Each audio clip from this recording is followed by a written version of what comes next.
24-тото издание на Синедејс во организација на Младинскиот културен центар и оваа година е потврда дека благодарение на ентузијазмот и креативната импровизација на организаторите, македонската публика ќе има можност да ги проследи најновите и најнаградувани европски филмови. Сепак неколку години наназад, токму овој фестивал го отвора клучното прашање за дотраена опрема и нефункционалност на единственото градско кино во Скопје, киното Милениум. Киното Милениум е официјално затворено од април 2025 година, меѓутоа DCP проекторот откаже уште во јануари 2023 година.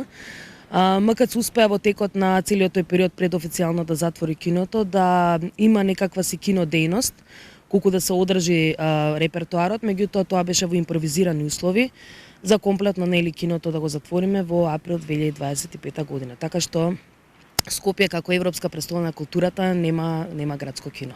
Се упативме кон кино Милениум, нем сведок на она што некогаш беше центар на случувањата на Синедејс, славење на европската кинематографија. Денес студен простор кој на повеќе места прокиснува, билетара која памети редици посетители и телефони кои не престануваат да ѕвонат за билет повеќе. Филмски остварувања и средби кои ќе ги паметите целиот свој живот. По моje мислење, градските кина генерално во Европа се културни јадра, кои што имаат некаква си форма да го поврзуваат локалната заедница токму преку филмот. Токму и тоа беше целта на киното Милениум.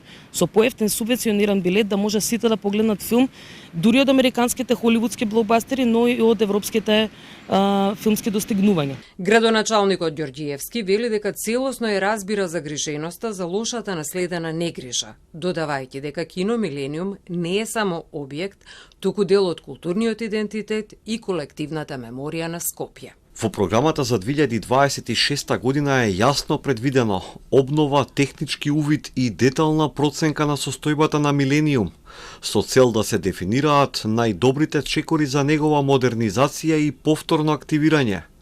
Овој процес ќе биде темелен, професионален и транспарентен, за објектот да се врати во функција со стандарди кои му доликуваат на еден современ град. Во таа насока тој го посочи и примерот со киното во Киселавода, во Домот на културата Билјана Беличанец, кој по 30 години нефункционирање денес е активен дел од културниот живот во градот.